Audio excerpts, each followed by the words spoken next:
प्यारे विद्यार्थियों, मैं मुनीश कपूर, हिंदी अध्यापक, सरकारी मिडिल स्कूल सईपुर, जिला जालंधर, आपका इस वीडियो में स्वागत करता हूं। आज हम 8वीं कक्षा की पुस्तक आओ हिंदी सीखे में से कहानी पिंजरे का शेर पढ़ेंगे। आइए इस कहानी को शुरू करते हैं। पुराने समय की बात है। तब भारत अनेक राज्यों में बटा हुआ था। इन्हीं राज्यों में मगध राज्य सबसे शक्तिशाली समझा जाता था। वहां के राजा का नाम महापद्म नंद था। एक दिन राजसभा लगी हुई थी। वातावरण विचित्र था। एक और कुछ व्यक्ति अलग खड़े थे।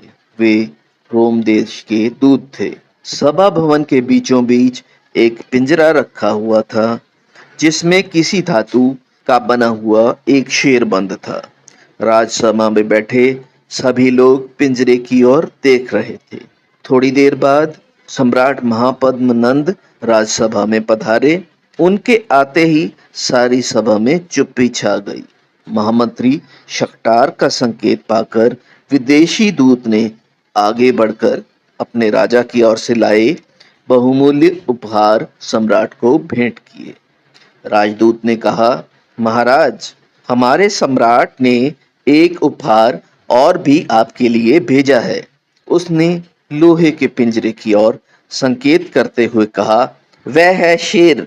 हमने इस शेर को बंदी तो बना लिया है, पर कुछ बंधनों के कारण हम ना पिंजरा खोल सकते हैं और ना ही काट सकते हैं। पिंजरे को खोले या तोड़े बगैर ही शेर को पिंजरे से बाहर निकालना है। ऐसा तो मगध के सम्राट के प्रताप से ही संभव है। यह सुनते ही सम्राट ने मुस्कुराकर पहले पिंजरे की ओर देखा और फिर महामंत्री की ओर। सम्राट का संकेत पाकर महामंत्री ने राजसभा में यह घोषणा की, सभा में बैठे सभी व्यक्ति इस पिंजरे को देखें और बिना पिंजरा खोले या तोड़े शेर को बाहर निकालें। सभा में बैठे बहुत से व्यक्ति तो पहले ही उस पिंजरे को देख चुके थे। अन्य लोगों ने भी आगे बढ़कर पिंजरे का निरीक्षण किया। फिर सभी व्यक्ति अपने अपने स्थान पर बैठ गए। सभा में बहुत देर तक फुसफुसाहट चलती रही, पर कोई भी व्यक्ति इस कार्य के लिए नहीं उठा। शेर को कौन बाहर निकाल सकता है? सहसा सम्राट ने गुस्से में कहा। सभा में फिर कुछ हलचल हुई। सभी लोग एक दूसरे की ओर देख रहे थे। सभी की आंखें लज्जा के कारण झुकी हुई थी। सम्राट फिर गरज उठे, मगध की बुद्धि को क्या हो गया है? महापद्म नंद की राजसभा में क्या ऐसा एक भी ज्ञानी नहीं जो शेर को बाहर निकाल सके? सम्राट की जय हो। सम्राट और राजसभा में बैठे सभी व्यक्तियों की दृष्टि सम्राट की जय बोलने वाले 15-16 वर्ष के किशोर पर टिक गई। मुझे आज्ञा दीजिए सम्राट, किशोर ने सिर झुकाकर कहा। आज्ञा है, परंतु यदि असफल रहे तो तुम्हें मृत्यु दंड दे दिया जाएगा, सम्राट ने घोषणा की। उस किशोर के चेहरे पर इन कठोर शब्दों का कोई प्रभाव न हुआ। वह निडर होकर लंबे लंबे डग भरता हुआ पिंजरे के पास गया। कुछ देर सोचने के बाद उसने कहा, पिंजरे को पानी में डुबो दिया जाए। महामंत्री ने कुछ नौकरों को ऐसा करने का आदेश दिया। पिंजरे को पानी के बड़े टब में डुबो दिया गया।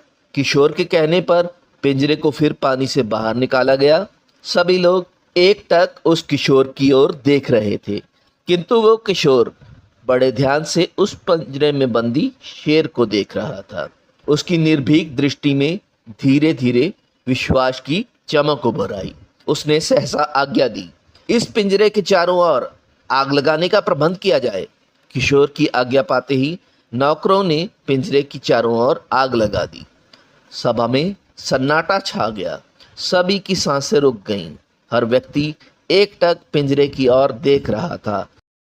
सभा में सभी व्यक्ति सोच रहे थे कि इस किशोर ने गलत चुनौती को स्वीकार कर लिया है। ये इस असंभव कार्य को कैसे कर पाएगा? यदि ये पिंजरे से शेर को बाहर निकाल नहीं पाया तो महाराज अपनी घोषणा के अनुसार इस किशोर को मृत्यु दंड दे देंगे। किशोर भी अपलक दृष्टि से उस शेर को घूर रहा था। सहसा उसने देखा कि शेर की मूर्ति के माथे पर धीरे धीरे गीली सी चमक उभरी और देखते ही देखते पिघली हुई चांदी की सी बूंदें धरती पर आ गिरी। किशोर ने मुस्कुराते हुए कहा, वह देखिए महामंत्री। महामंत्री ने भी उस ओर ध्यान से देखा। तब उनकी समझ में सब कुछ आ गया। वह समझ गए शेर सीसा धातु का बना हुआ है, इसी कारण थोड़ी सी गर्मी से ही पिघलने लगा है। लोहे का पिंजरा ज्यों का त्यों पड़ा था।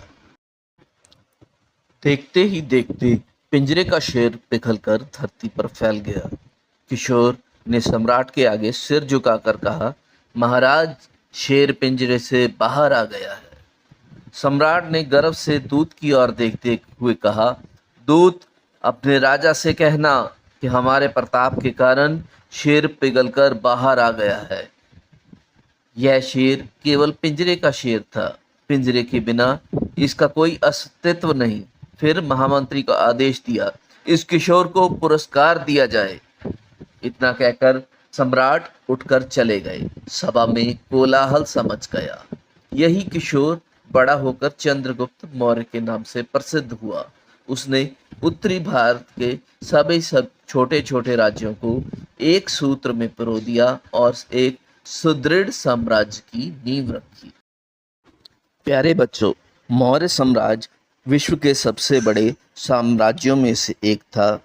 चंद्रगुप्त मौर्य के शासनकाल के दौरान मौर्य साम्राज्य पूर्व में बंगाल और असम, पश्चिम में अफगानिस्तान और बलूचिस्तान, उत्तर में कश्मीर और नेपाल तथा दक्षिण में दक्कन के पठार तक फैला हुआ था। चंद्रगुप्त मौर्य ने लगभग 23 साल के समृद्ध शासन के बाद सभी सांसारिक सुखों को त्याग दिया और जैन भिक्षु बन गए थे। प्यारे विद्यार्थियों, क्या आप जानते हैं कि महान विद्वान चाणक्य चंद्रगुप्त मौर्य के गुरु थे? उन्हीं के योग्य मार्गदर्शन के अधीन चंद्रगुप्त मौर्य एक विशाल साम्राज्य का निर्माण करने में सक्षम हो पाए थे। तो आप भी सदैव अपने गुरुओं का आदर करें, उनकी आज्ञा मानें, खूब पढ़ें और जीवन में तरक्की करें। तो बच्चों, कहिए आपको ये कहानी कैसी लगी? उम्मीद है कहानी पिंजरे का शेर आपको पसंद आई होगी और आपने इसमें से कोई ना कोई शिक्षा भी जरूर ग्रहण की होगी। शीघ्र ही आपसे पुनः मुलाकात होगी। इसी उम्मीद के साथ आपसे विदा लेते हैं। धन्यवाद।